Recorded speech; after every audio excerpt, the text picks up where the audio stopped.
द्वितीय प्रार्धे वत्सर्मन्तारे अष्टविंशतितमे युगे चतुष्के कलियुगे कलि प्रथम चरणे पल्लव नाम संवत्सरे।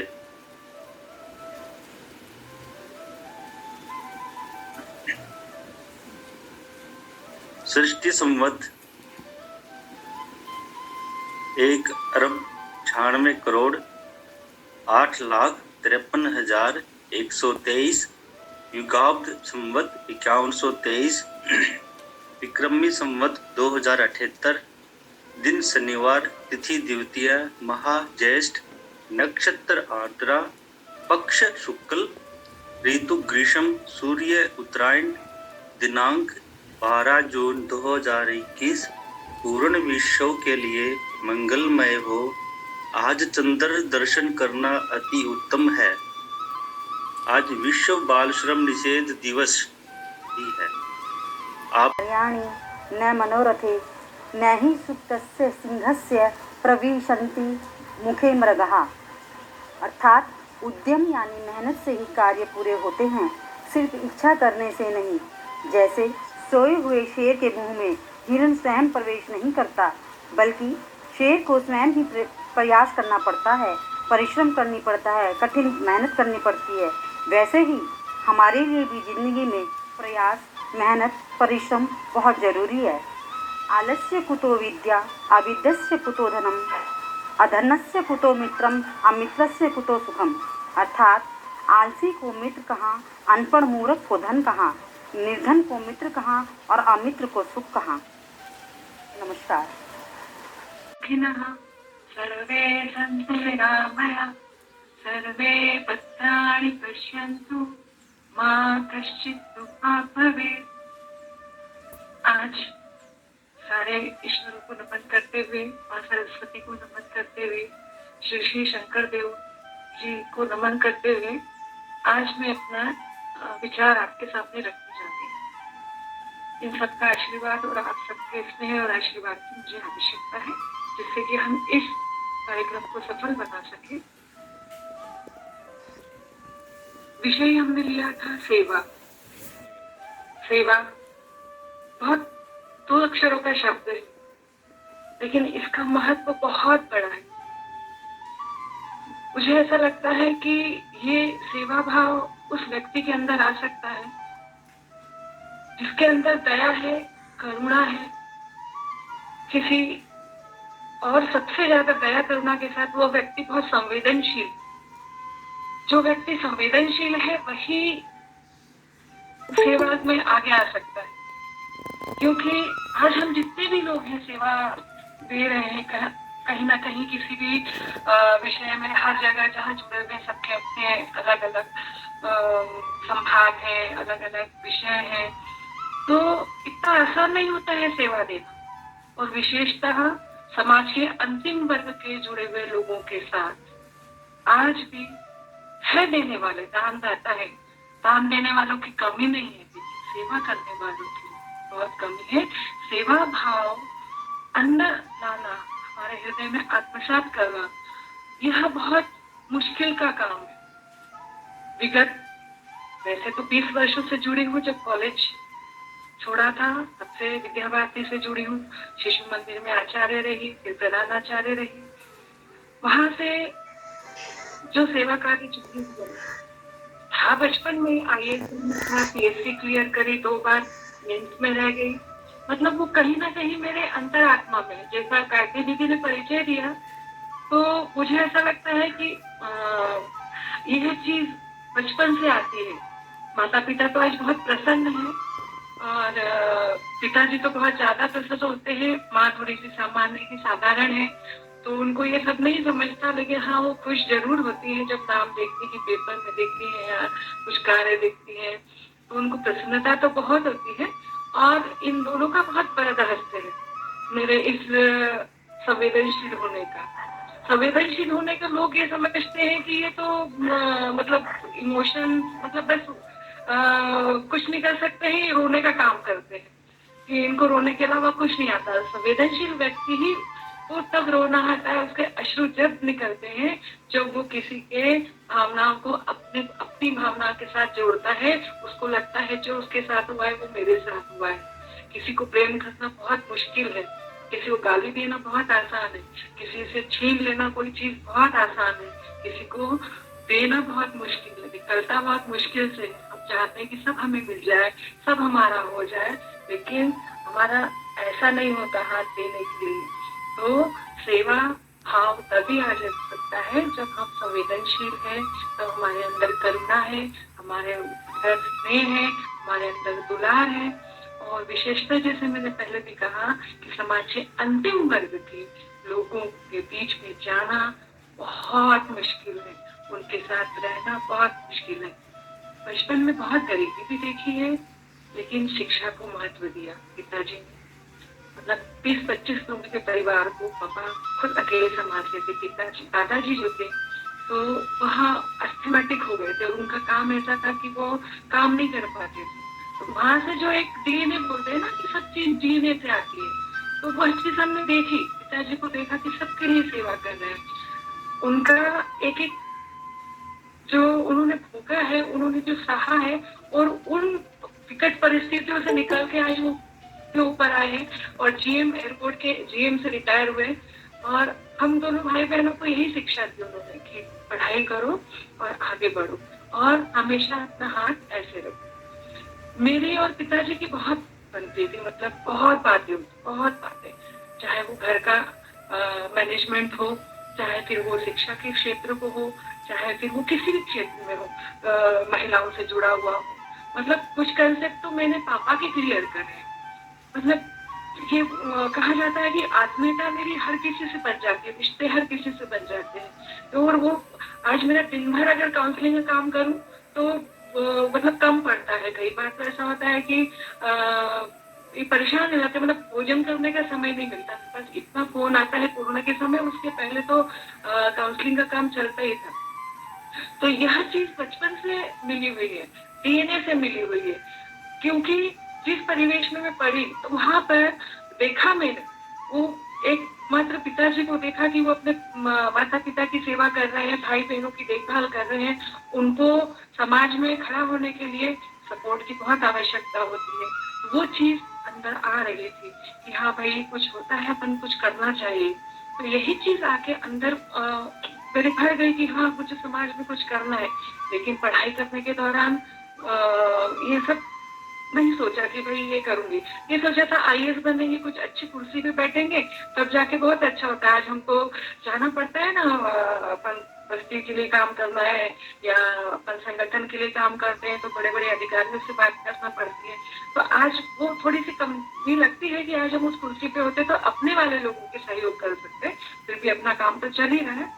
तो वो बचपन की चलते चलते जब कॉलेज में आए, कॉलेज में बहुत ज्यादा मतलब सक्रियता, मतलब मुझे टॉम बॉय बोला जाता था कि वो जीन्स बाल बहुत बड़े थे, तो वो हमेशा किसी को पता ही नहीं थी, मेरी बेस्ट फ्रेंड्स को नहीं पता था कि मेरे बाल कितने बड़े, हमेशा वो बाल का जुड़ा बंधा रहता था। जब एक कॉलेज में फंक्शन हुआ उस दिन पहली बार में अच्छी तैयार होकर गई तो बोले अरे तेरे इतने बड़े बाल है। तो मतलब ये है कि आप जब आपके मनोभाव उस जगह की जाते हैं तो आपको वह पता नहीं रहता कि आप कहाँ जा रहे हैं, क्या कर रहे हैं। आपको सेवा के अलावा कुछ नहीं दिखता है। तो कॉलेज से शुरुआत हुई, बचपन से डीएनए में आ ही चुका था कि कैसे आपको करना है। मैंने पिताजी का एक वाक्य बताती हूँ कि पढ़ने के लिए पैसे नहीं थे, तो सामने एक ताऊजी रहते थे, हमारे समाज के नहीं थे, मौर्य समाज के थे। उनसे कोई रिश्ता नहीं था, लेकिन पापा उनको दादा कहते थे। तो वो अच्छी कमाई थी उनकी, स्टेट जो ट्रांसपोर्ट है उसमें काम करते थे। स्टेट ट्रांसपोर्ट में काम करने वाले व्यक्ति के पास उस समय बहुत पैसा हुआ करता था। तो वो बोले दादा शर्ट बहुत अच्छी लग रही है। अच्छा वही चाहिए, तो वो शर्ट दे देते थे। फिर पापा को कॉलेज जाना था, तो उनको साइकिल लग रही थी, तो उन्होंने अपनी साइकिल पापा को दे दी। पापा ने छाता सुधारने का काम किया, पापा ने सुनार के यहाँ जाके काम करेगा, अकाउंट लिखने का काम किया, और न जाने क्या जो हमको पता ही नहीं, प्रॉपर्टी ब्रोकर का काम किया। एक बार प्रॉपर्टी होकर अंकल के यहाँ पापा हमको लेकर गए और मेरे भैया को दीपावली पे, तो लगा ही नहीं कि पापा वहाँ पे वर्किंग है। वो अंकल आज भी पापा से बात करते हैं, सरदार थे, प्रॉपर्टी का काम करते थे। तो बड़े होने पर पता चला कि पापा तो उनके काम करते थे।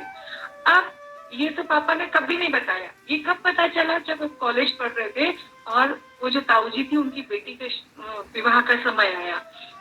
उस इतने 20-25-30 वर्षों के अंतराल में स्थितियां बिल्कुल विपरीत हो चुकी थी। पापा बिल्कुल सक्षम हो चुके थे और ताऊ जी की स्थिति बहुत खराब हो चुकी थी। उनके पास पैसा नहीं था, बेटों ने साथ छोड़ दिया था, सब अलग हो गए थे।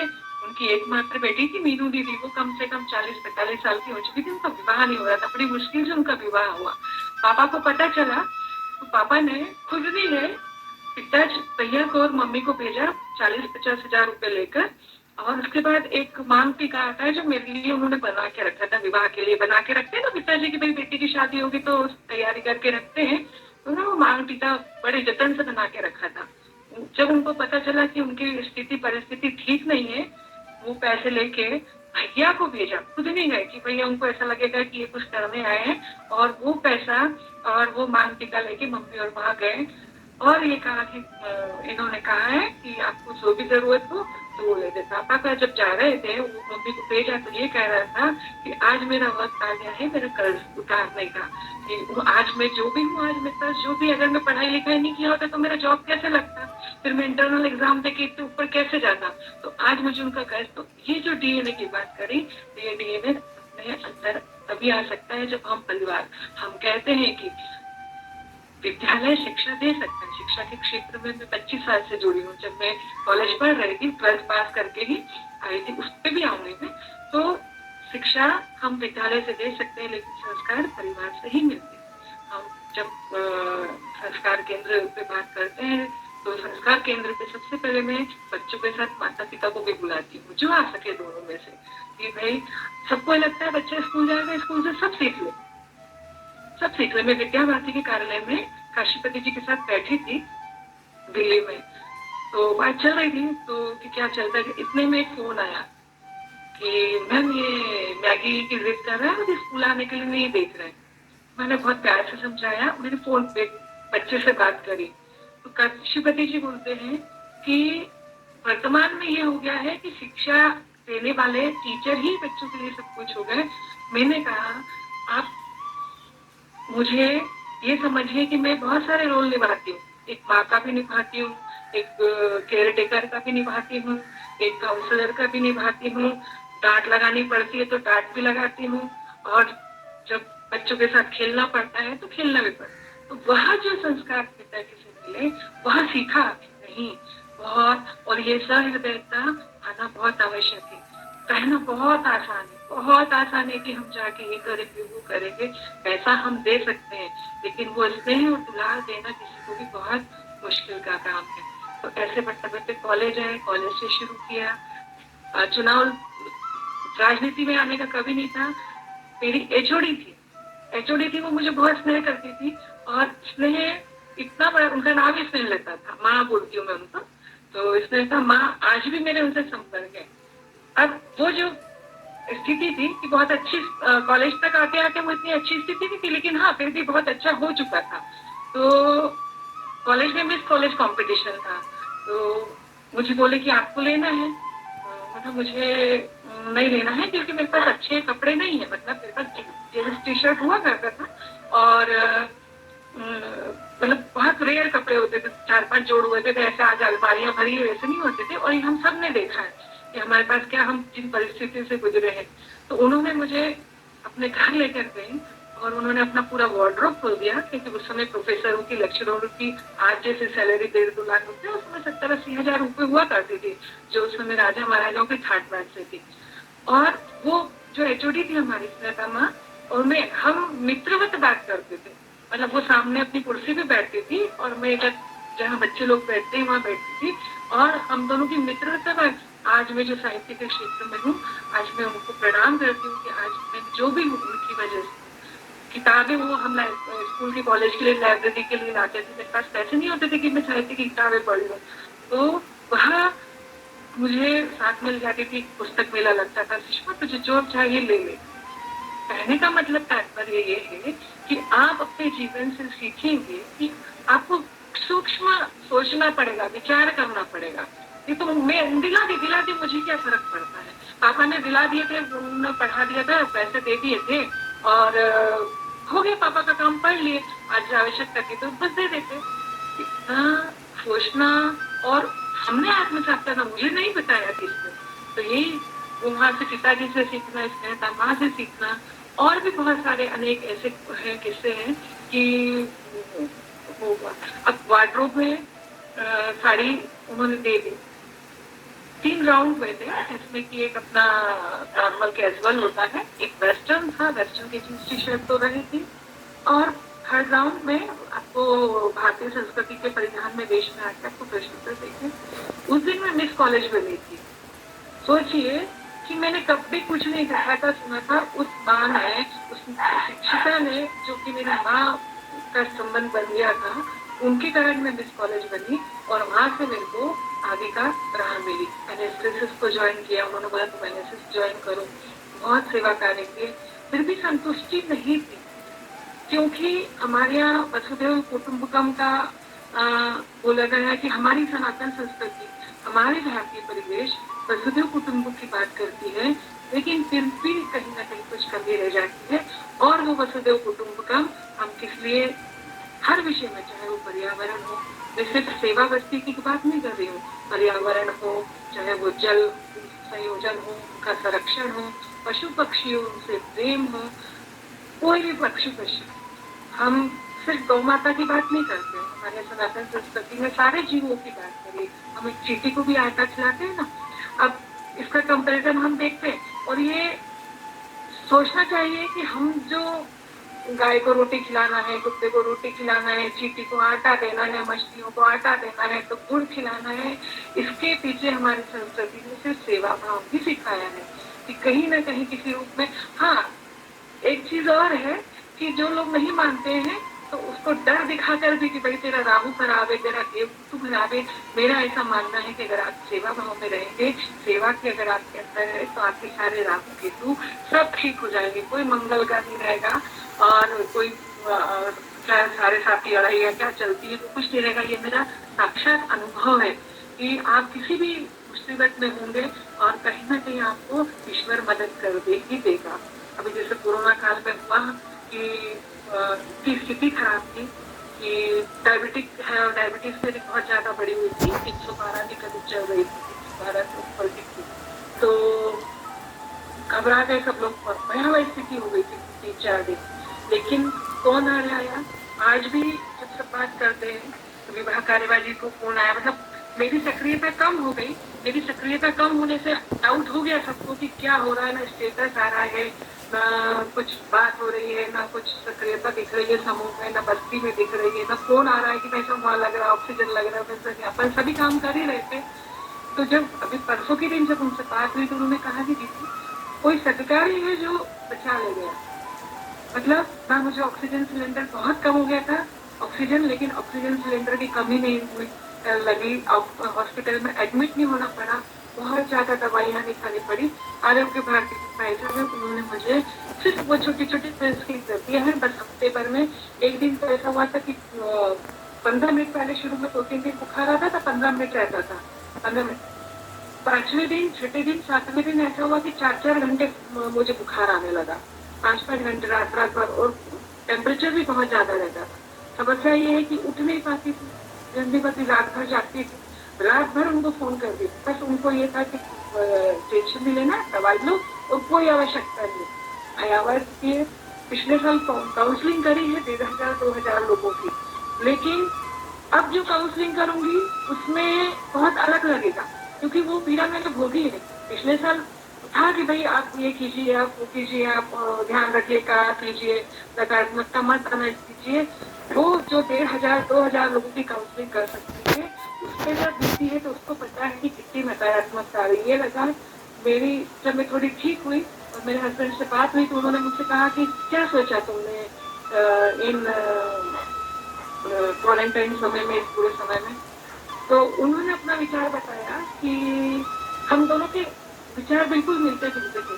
मैंने कहा कि मुझे ऐसा लगा कि ईश्वर ने मुझे इसलिए बचाया कि अभी मुझे और काम करने है ना, ईश्वर का आशीर्वाद है। उधर जब विवाह करवाए भाई सबसे बात हुई तो उन्होंने कहा कि कोई अच्छे कर्म किए होंगे जो आज आप यहाँ पर है, ये तो अच्छे अच्छे नहीं बचे। इन्होंने कहा कि मुझे ऐसा लग रहा है कि तुम अब अधिक ऊर्जा से काम करोगे, जो तुम्हारा वो लग रहा है। मैंने बोला ये अधिक ऊर्जा, ये अधिक काम करने की प्रबल इच्छा, ये जो मेरे साथ हुआ ये तो है, लेकिन वो जो होगा है वो मुझे लग रहा है कि बहुत पीड़ा जो मुझे सही है वो किसी को ना हो, तो मैं और उससे काम करूंगी और ज्यादा काउंसलिंग करूंगी और बहुत अच्छे से करूंगी। तो ये भाव कब आए, जब सेवा भाव है आपके अंदर, करुणा है आपके अंदर, दया है ना, और कुछ करने की इच्छा है। अब वहां से चले, पापा की बात हो गई है ना, कॉलेज की बात हो गई, अब शिशु मंदिर में जुड़ गए। शिशु मंदिर में जुड़ गए तो 12वीं पास करके फर्स्ट ईयर की लड़की जो है वो 12वीं के लड़कों को पढ़ाती है, वो भी कंप्यूटर, पार्ट टाइम जॉब करती थी, कंप्यूटर सीख लिया था, तो ऐसा आ गया था कि स्वयं को कुछ न कमाना है, तो बीएससी की क्लासेस करके और पार्ट टाइम 2-3 घंटे का था।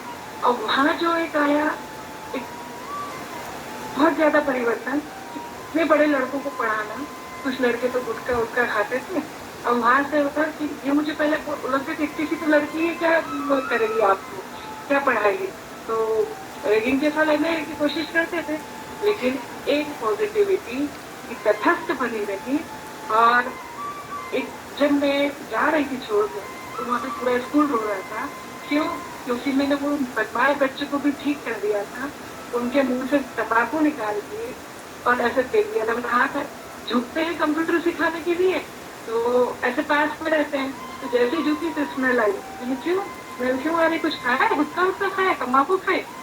दीदी, शिशु मंदिर में तो दीदी कहते हैं, नहीं दीदी, तो हाँ करो उनको विश्व। और सबसे जिसको बोलते हैं ना अपना बदमाश बच्चा होता है, जो वो बिल्कुल पूरे स्कूल पे राज करता है 12वीं का, वैसा वो बच्चा। तो मैंने बोला मुँह खोलो, और उसको देखा, मैंने ये क्या है, मैंने बाहर जाओ। फिर उस दिन से तो सब डरने लगे, लेकिन ये रहा कि भाई साइकोलॉजी भी पढ़ी रही थी, तो ये रहा कि भाई अब इनको दोस्त बनाना है।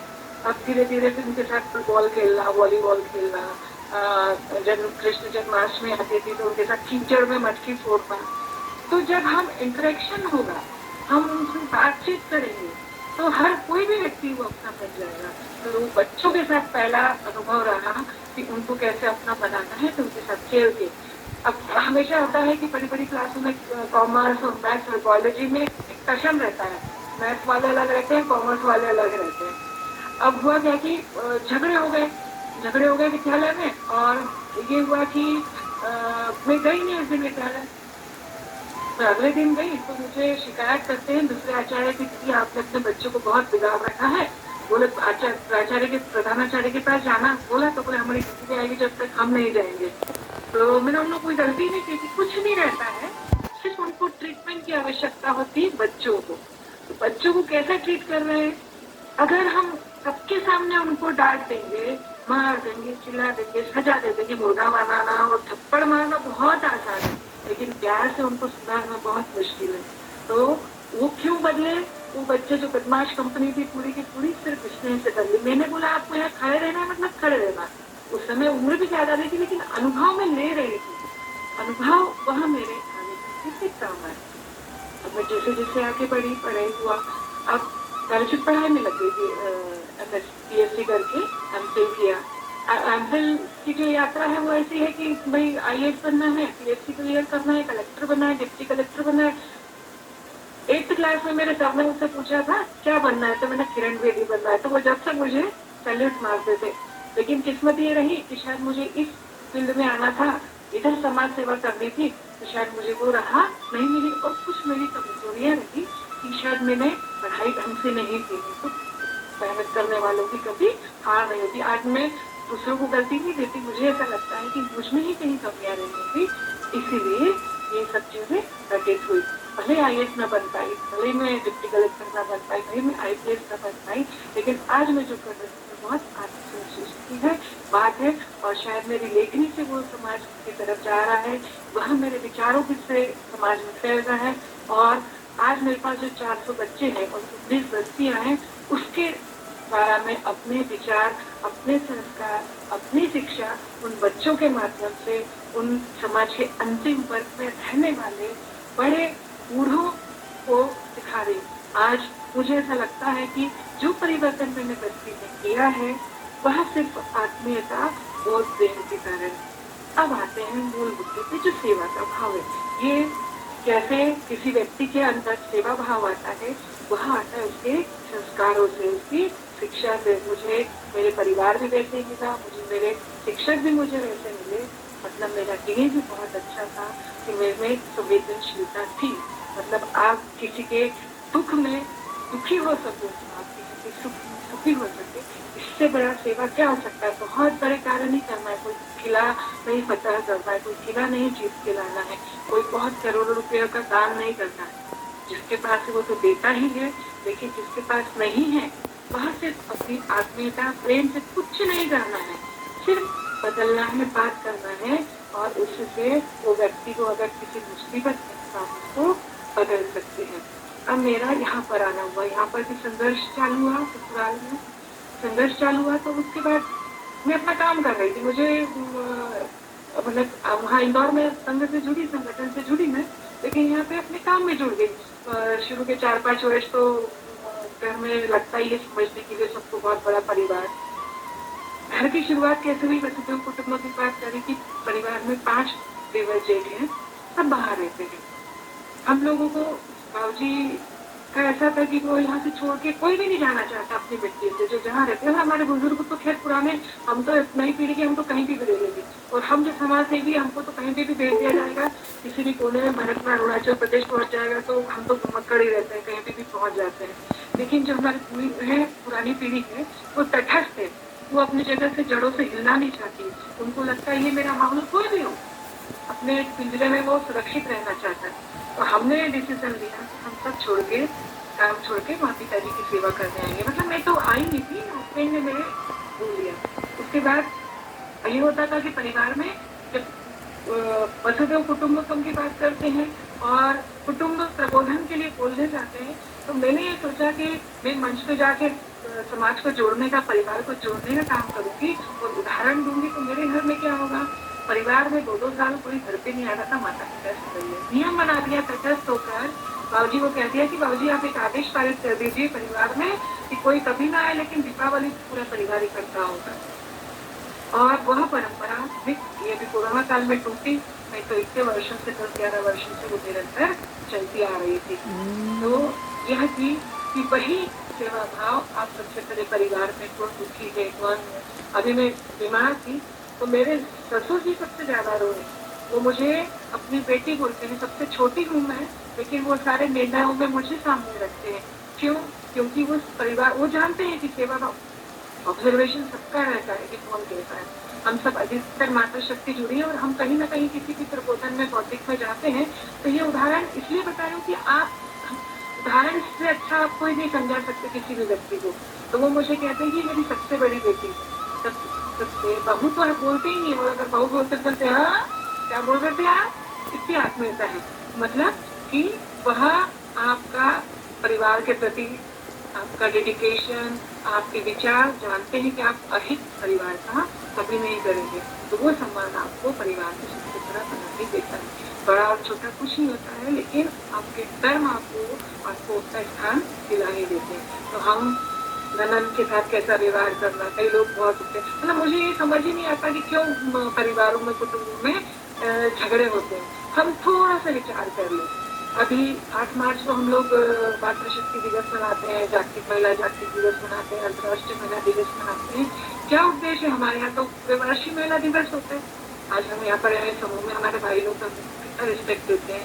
नवीन साहब मैं हमेशा सुनती रहती हूँ, वो ग्रुप में माता बेटे है ना, तो ये सब चीजें हैं, हमारी बहनें हैं हमारी। तो संगठन में हम लोग एक दूसरे को जो सम्मान देते हैं, तो यही जो गैर संगठित लोग हैं, हमको ये पाठ उनको पढ़ाना है। और एक बार अपने जैसे कार्यकर्ता, अपने जैसे जमीन से जुड़े लोग अगर हम पहुंच जाए इन दूसरे विचार के लोगों के साथ, तो बदलना बहुत आसान है। मुश्किल बहुत होता है। जब बस्ती की कारों पे आऊंगी तो पता लगेगा कि कितनी मुश्किल होती है। तो यहाँ शुरुआत हो गई। बैठी थी एक दिन, संघ के व्यक्ति आ गए हैं, परिचय तो था नहीं मेरा। किसी व्यक्ति ने कहा कि तुम्हारे गोतिया में इतना अच्छा हीरा बैठा हुआ है, तुमको पता ही नहीं है, इतनी अच्छी कार्यकर्ता है। पता नहीं कहाँ दिल्ली से फोन होते हुए घर पे ऐसा लोग आ गए। तो उन्होंने परिचय दिया और उन्होंने बताया कि किसने भेजा। वो मेरे संगठन के लिए पहले ही यहाँ की बैठक थी और वहाँ से जो शुरुआत हुई हुआ कि शिक्षा के क्षेत्र में विद्या भारती का दायित्व मुझे दे दिया गया। मैंने कहा मुझे विद्या भारती दीजिए, मैंने वहाँ काम किया है। अब वहाँ से शिक्षा का क्षेत्र का होता है, लेकिन इस बीच में 10 वर्ष के 5-6 वर्षों के 7 वर्षों के अंतराल में ये हुआ कि हमारे यहाँ हिंदू संस्कृति में विकृतियाँ आने लगी और उसके साथ धर्मांतरण का काम बहुत तेजी से चलने लगा। जब शिशु में वाटिका चलाती थी और वो शिशु मंदिर में थी, तब अलीराजपुर जैसे ग्रामीण क्षेत्रों में, वनांचल क्षेत्रों में घर वापसी के काम में भी बहुत सहयोग किया था। तो वहाँ एक अनुभव यहाँ पर भी आया। अब यहाँ पर वनांचल तो है लेकिन काफी दूर है, लेकिन अब आया कि भाई आपको क्या करना है, शिक्षा के क्षेत्र में जो बस्ती है उसमें देखना है। एक कार्यक्रम में गई तो मुझे उद्घाटन सत्र, बस्ती में अपन विद्यालय स्टार्ट कर रहे थे, तो उसके लिए मुझे बोला कि आपको उद्घाटन के लिए जाना है। तो रेड क्रॉस से भी जुड़ी हूँ, तो रेड क्रॉस से मैं थोड़ा सा सामान लेकर गई कि अगर बस्ती सेवा बस्ती में जा रही हूँ तो बारिश का मौसम है, जून जुलाई में विद्यालय अपन ने शुरू किया था। तो रेड क्रॉस के भाई साहब से बात करके हमसे चटाई और मच्छरदानी लेकर गई क्योंकि बारिश का मौसम है और वहाँ पर ऐसी भयावह स्थिति है कि खुले में सो रहे हैं, अजनंग में सो रहे हैं, बुजुर्ग हैं, महिलाएं हैं, वृद्ध महिलाएं हैं, तो वो लेकर गए। पहले दिन गए, थोड़ा सा बाबा जी का भी बड़ा सा फोटो लगाया ना, पकड़े का लगाया और भारत माता का लगाया। इतनी भयावह स्थिति थी, मैं आपको बता नहीं सकती कि पहले बता दिया गया था कि आप अरे आप उस बस्ती में जाओगी, बस्ती में नहीं जाना, मैं तो चोरी हो जाती है, कहीं कुछ छीन लेते सारा। और ये बातें में था कि उस बस्ती में जाने के लोग डरते थे। पहली बार गई, इसके पहले बस्ती में काम राहुल जी हमारे साथ कर चुके थे, तो वो अकोला उनका ट्रांसफर हो गया था। जो परिवर्तन होते हैं तो भेजे जाते हैं, तो वो अधूरा काम छोड़ के तो आप जाना है वहाँ पर। अब छीना झपटी वो 50-100 जो मैं लेकर गई थी वो कहाँ गई मुझे ही नहीं पता चला। मैंने सर पकड़ लिया। मेरे साथ एक समाज सेविका है भाविका पटेल, वो आई डोनेशन के लिए काम करती है। वो डर गई, बोली थी कि क्या करेंगे, मैं कुछ नहीं, अपन देखते हैं क्या करना है।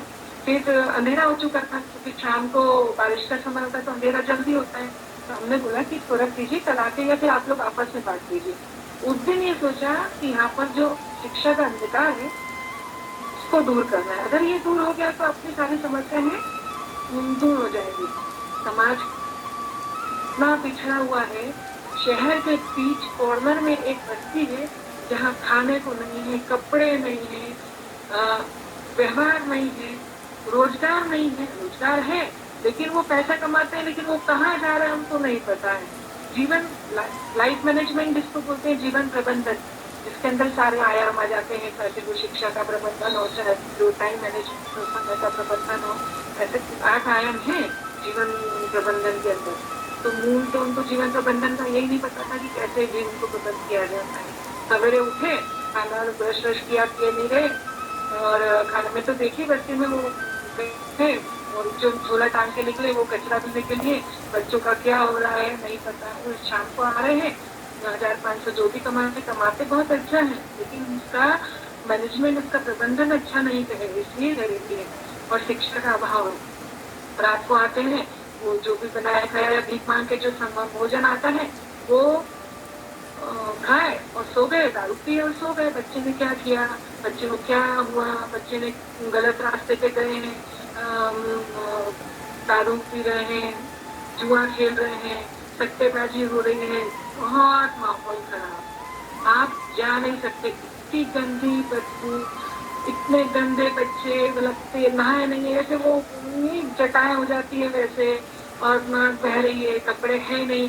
छोटे छोटे बच्चों के पास सुकून है, नग्न अवस्था में वो, आप उनको देख के जाएंगे भी उनके पास। अब काम हुआ सबसे बड़ा कठिन काम कि बच्चों को जोड़ने का।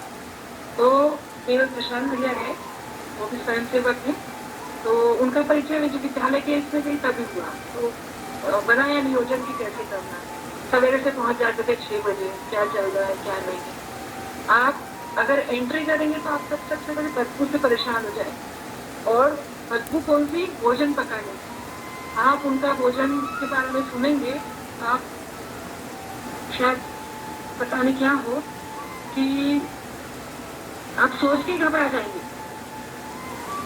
जो मटन मार्केट के अंदर जो बकरा या जो मुर्गा रहता है, उसके जो पंख निकाल दिए जाते हैं, उसके अंदर जो मांस का टुकड़ा रहता है, तो शाम को उसको बटोर कर लाते हैं। उसको बटोर के लाने के बाद उसको एक एक को चुनते हैं वो एक इसके अंदर, फिर उसको खाते हैं। मतलब वो पंख जलाते हैं। वो पंख जलाने से पूरे माहौल में बदबू आती है। आपने एंट्री करी तो ये जिस समाज की बात कर रही हूँ, इस समाज का नाम है मांगदागुड़ी समाज, जो भीख मांग के काम करता है।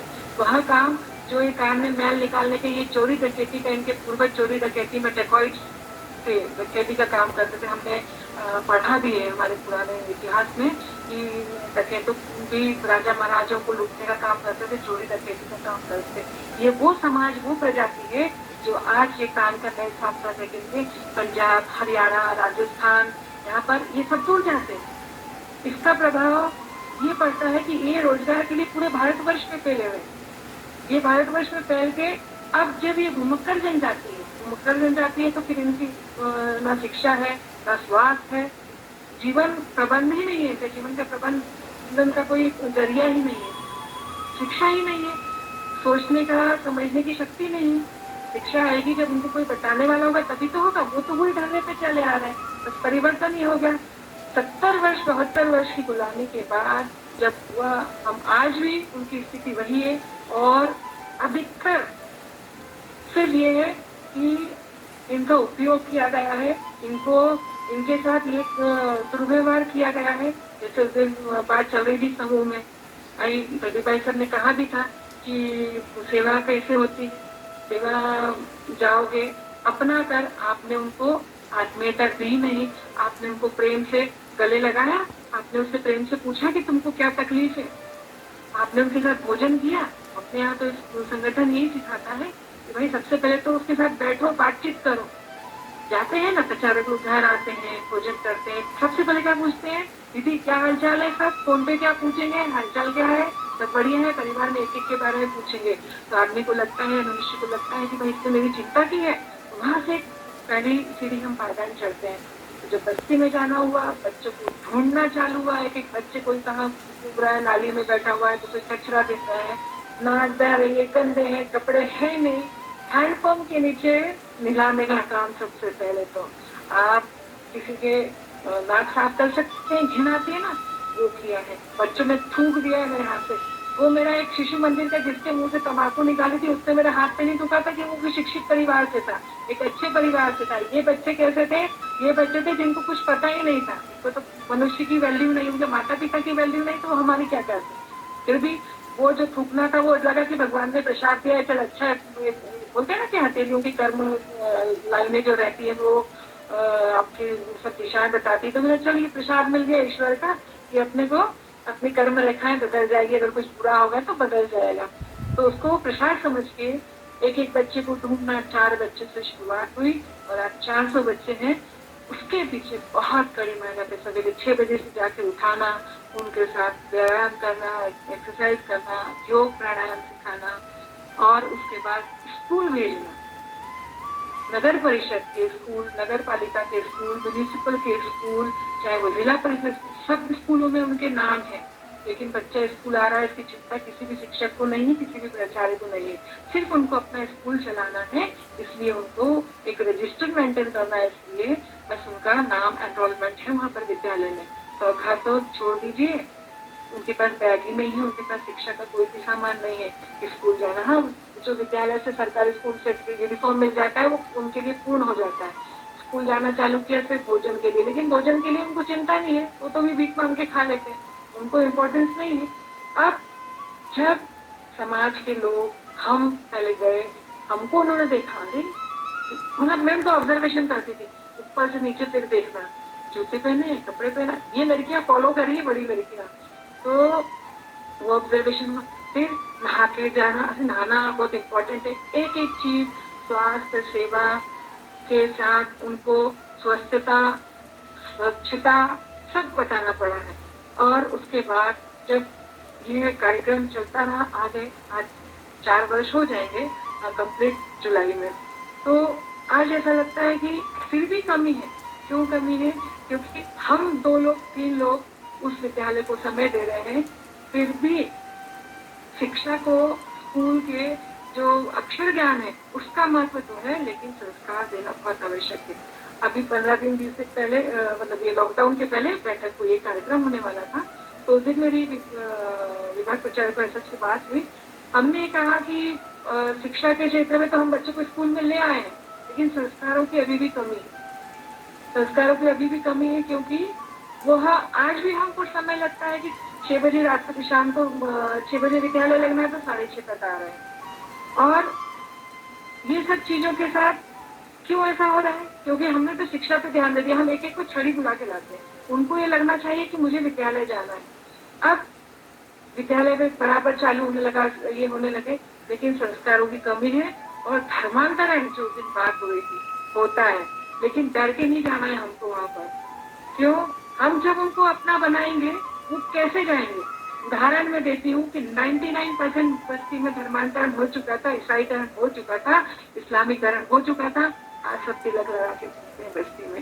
सिर्फ उनके साथ भोजन करने देते, उनके विवाह में शामिल होना, उनके मृत्यु में शामिल होना। उनको लगा कि ये लोग मेरे अपने हैं, ये तो मेरे दुख में शामिल हो रहे हैं, हमसे घृणा नहीं कर रहे। हम मतलब आते हैं बस्ती में कई लोग नाक बंद करके। मेरे तो कुछ अपने साथी जो संगठन में है, नाम नहीं लेना चाहूंगी, वो कहते हैं कि आप जो करते हैं ना बस्ती में वो हम नहीं कर सकते। तो वहां जाना, सेवा भाव आने के बाद ही आप वहां जा सकते हैं। आप उसके आप में अंदर करुणा है, दया है, आपको ऐसा लगता है कि आप उपासना कर रहे हैं, भगवान की सेवा कर रहे हैं। मनुष्य सेवा, नर सेवा, नारायण सेवा हम कहते हैं ना, तो वहां जाएंगे, भगवान की सेवा समझ के जाएंगे तो जा पाएंगे, नहीं तो नहीं जा पाएंगे। अच्छे बड़े अधिकारी नहीं जा पाते वहां पर, बात सिकोड़ के बैठते हैं या बोलते मैं तो प्रवास पे हूँ, मैं तो यहाँ पर हूँ, बहाना बता। हमको समझता है, हजारों लोग आते हैं हमारे पास। आज हमने समाज में सारे लोगों को जोड़ दिया है। शिक्षा के क्षेत्र में कोई दान जो है तो कॉपी किताब एक समाज दे देता है, बच्चों के लिए कपड़ों की व्यवस्था करा दी है। जैसे यूनिफॉर्म कोटवार इंटरनेशनल स्कूल के वहाँ पर मैं बॉटिक देने गई, तो वहाँ पर प्राचार्य है, तो उनसे बात की। उन्होंने बोला कि दीदी हम लोग जो हमारा यूनिफॉर्म पुराना हो जाता है, नया आता है तो स्टॉक में रहता है। उन्होंने पूरे के पूरे बच्चों को वो सारा यूनिफॉर्म दे दिया। एक बर्थडे मना, हमने परंपरा चालू करी कि जन्मदिन मनाएंगे। जन्मदिन मनाएंगे तो कैसे मनाएंगे? क्योंकि ये केक वाला भाई है, उससे बात कर ली कि सारी चीजें, तो उसने जो भी केक वाला आता है, मानो बर्थडे आता है तो बोलते ही ना कि भाई बताओ कोई कहाँ मुझे दान देना है। एकमात्र विद्यालय था अंधश्रद्धा वाला कि जिसमें बच्चे जहाँ सुन नहीं पाते हैं, देख नहीं पाते हैं, तो वो एकमात्र था। लेकिन धीरे धीरे वो बस्ती का प्रचार प्रसार करना चालू कर दिया। थोड़ा सा शिक्षा के माध्यम से, संस्कारों के माध्यम से थोड़ा सा अनुशासन ला चुके थे। अब वो जो छीना शक्ति पहले दिन हुई थी समानता, वो नहीं होने लगा, समाज जुड़ने लगा। और एक एलियन को हम लोग कैसे देखते हैं, वैसे वो जो समाज के लोग थे वो पूरे समाज को देखते थे। हाँ, उनको लगा कि हमें भी अच्छे रहना चाहिए, अब तो हमारे साथ जुड़ रहे हैं, काम कर रहे हैं, है ना, तो हमको अच्छे रहना है। तो थोड़ा सा परिवर्तन आने लगा बच्चों को। जब हम पढ़ाते थे ना, पढ़ाते हैं आज भी, आज तो कोई पेरेंट्स देखने नहीं आते। शुरू में देखते थे कि हमारे साथ बच्चे पूरे सड़क पे, बीच सड़क पे बच्चे बैठे रहते थे लैंप के नीचे, और सारे जो समाज के प्रभुत्व वर्ग था वहाँ का जो बड़ा था समाज, उनका जो समाज के वो रहते हैं, संस्था के जो भी रहते, गुरु रहते हैं, बड़ा मानते हैं जिसको, वो आके देखते थे ये लोग क्या कर रहे हैं, कुछ गलत तो नहीं पढ़ा रहे हमारे बच्चों को, कुछ गलत तो नहीं सिखा रहे। लेकिन उनको ये पता चला धीरे धीरे कि अच्छा काम कर रहे हैं, हमारे बच्चों को शिक्षा देने का काम कर रहे हैं, तो फिर उन्होंने आना बंद कर दिया। फिर एक दिन हुआ कि महिलाओं की शिक्षा की बात करी मैंने कि आपको पढ़ना लिखना है, बोले हमको पढ़ना लिखना है। उनकी शिक्षा का काम चालू हुआ संडे के संडे, क्योंकि वो सब काम के लिए जाते हैं। एक व्यक्ति काम के लिए जाता है तो 500 रुपए कमा के जाता है। आज शिक्षा के अभाव के कारण, संस्कारों के अभाव के कारण 15-15, 20-20 बच्चे हैं एक परिवार में, तो 23 लड़कियां हैं 2 भाइयों के बीच। 23 लड़की आप सोच सकते हैं। और आप स्वच्छता को तो भूल ही जाइए, स्वच्छता के नाम पे कुछ भी नहीं है। हाइजीन के नाम पे बच्चियों को अथाह बीमारियां हैं। वो उस बीमारी को सुधारने में 4 साल लगे। मतलब गए थे शिक्षा देने, लेकिन इतना सारे काम माथे आ गए कि सोचने की शक्ति खत्म हो गई कि क्या क्या करना है। फिर ऐसा लगा कि समाज को जोड़ेंगे तो सहयोग मिलेगा, तो डॉक्टर्स की टीम को बुलाए, कैंप लगवाए, मेडिकल एसोसिएशन को बुलवाए, रेड क्रॉस से बुलवाए, डेटॉल साबुन, ये सारी चीजें बच्चों को दिए कि आपको अपना अलग रखना है। पहले स्वच्छता होगी तो आपको बीमार नहीं पड़ेंगे। सोराइसिस हो गया, कचरा नाली में गिनते हैं, वहां पे वो लेने के लिए वो सोना चांदी जो भी छानते हैं गटरों में से, वो जाते तो गंदगी में हाथ रहते, तो सोराइसिस ऐसा, तो सोराइसिस ऐसा है कि एक बार होता है, फैलने का काम है। लेकिन हम लोग हैंड ग्लोव्स पहन के, मास्क पहन के उन बस्तियों में उनकी सोराइसिस ठीक हो। फिर वैन बुलवाए, हॉस्पिटल जाते थे, गवर्नमेंट हॉस्पिटल, तो कोई पूछता ही नहीं था उनको। फिर ऐसा लगा कि भाई अब तो काम करना पड़ेगा, फिर सीधे कलेक्टर से। अब जरूरी नहीं कि कलेक्टर आपके विचार का, अगर इनको लगता है कि ये संगठन से है तो एक जो अपनी विचारधारा है तो दिल खोल के मदद करते हैं, और जिनको लगता है कि नहीं अच्छा ये तो संगवान है तो ये और उल्टा काम करते हैं, उनको काम ही नहीं करने देते। सारे आज तक उनके जो कार्ड बनते हैं, हरा कार्ड, नीला कार्ड, पीला कार्ड, गरीबी बीपीएल वाला, उनके कार्ड नहीं बने थे। ना उनके पास राशन कार्ड की व्यवस्था थी, ना उनकी शिक्षा की व्यवस्था थी, ना उनके पास जो राशन फ्री में मिलता है वो था, और जो भी उनको पैसा मिलता है वहां पर इतने अच्छे बजाने वाले कलाकार है, मृदंग बजाते हैं बाबा, उनके लिए फिर समाज कार्य में जाकर उनका फॉर्म भरवाया, उनको 1200 रुपए पेंशन का काम करवाया। उसको लगाने के लिए एड़ी चोटी का जोर लगाना पड़ता है। मतलब कलेक्टर हो, डिप्टी कलेक्टर हो, कमिश्नर, उनसे मिल के परेशान हो जाना पड़ता है। कुछ लोग आपके फेवर के हैं, कुछ लोग नहीं है, तो बहुत फाइलें दबा दी जाती है, सारी चीजें होती है। मतलब उसके लिए भी दिन सवेरे से निकलना, भूखे पैर से रात को घर आना। रात को वहां पर मैंने 11:30 बजे तक बैठक ली है समाज की। जब ये बना कि आपका कास्ट सर्टिफिकेट बनना है समाज का, धर्मांतरण हो चुका था 99%। रात को जब सब काम करके आते तो 10 बजे हमारी बैठक होती थी। उस बस्ती में 10 बजे रात को बैठक लेना मतलब बहुत मुश्किल है, और महिला का जाना उस बस्ती में तो कहा जाता था कि आप जा ही नहीं सकते। लेकिन मैं वहां पर 11:30-12 बजे तक काम की हूँ, उनके बीच में बैठे रही हूँ। सारे जितने भी पुरुष वर्ग हैं उनको कोई मतलब नहीं रहता, धीरे धीरे जोड़ना, 20-25 लोगों को जोड़ना बैठक में। कई बार तो ये हुआ है कि मुझे धमकी मिली कि आपको उड़ा दिया जाएगा। क्यों? क्योंकि मैंने सिर्फ उस व्यक्ति को ये बोल दिया था कि तुम्हारा कास्ट सर्टिफिकेट इसलिए नहीं बनेगा क्योंकि तुम तो चर्च में जाते हो, चर्च में जाते हो तो फिर तुमने अगर वो नाम ले रखा है तो फिर तुमको इस नाम से तुमको क्या आवश्यकता है। तो उसको बुरा लग गया, मतलब सुविधाएं उनको चाहिए हमारे से, और जाना है उनको चर्च में। तो इस तरह का जब काम है तो उन्होंने मेरे को चौक पे, मैं अकेली जाती थी तो मुझे धमकी दी, प्रशांत भैया को धमकी दी कि देख लेंगे तुमको। देख लो भैया, कुछ नहीं करा, ईश्वर है ना, कार्य करने के लिए कुछ भी नहीं हो सकता। तो वो जो धर्मांतरण की, ईसाईकरण की बात चल रही थी, वो भी शिक्षा का अभाव था, अपनत्व का अभाव था। कौन सी शिक्षा? अपनत्व की। उनको लगा कि इसने तो मुझे अपना माना ही नहीं है। तो जो भाई साहब ने लिखा था कि कैसे आते हैं वो लोग, प्रेम के भूखे रहते हैं वो लोग, पादरी लोग जाके जो पूजा कराने आते हैं संडे को, हाँ पता नहीं कहाँ से आ जाते हैं उठा के, और वो कैंडल लेके, और उनको विश्वास हो जाता है कि तो मेरे अपने, सिर्फ प्रेम का भूखा है। आप प्रेम से करोगे तो आपको आया। ये साक्षात उदाहरण मैं आपको दे रही हूँ, क्योंकि ये मैंने खुद ने देखा है कि जहाँ प्रेम बांटा है तो अपने हो गए। टोपी लगा के लड़के लोग घूमते थे, ऐसे बदतमीजी से बड़े बड़े लड़के लोग व्यवहार करते थे, गाड़ी खड़ी नहीं की, पता नहीं क्या बोलना, कुछ भी बोलना, सुन नहीं सकते थे। लेकिन आज वो लड़के जब बस्ती में जाओ तो पैर छूते हैं कि आज आपने हमारे बच्चों को शिक्षा देने का काम किया है, हमारे को सुधार दिया है। और बड़े बड़े लाइफ क्लब के बड़े बड़े फेस्टिवल्स में उन बच्चों को मैं लेकर गई। एक जहाँ बोला कि भैया वो व्यक्ति आपको दान देना चाहता है, आपका सहयोग करना चाहता है, भूखे प्यासे घूमे, उनको लेकर आए, जिद करें, फोन करें।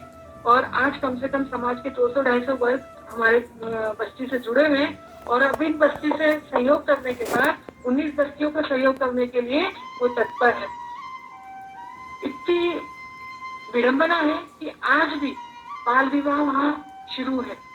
16-17 साल की लड़कियों के, साल 2 साल के बच्चे हैं, 12 साल 13 साल के बच्चों को विवाह कर दिया जाता है।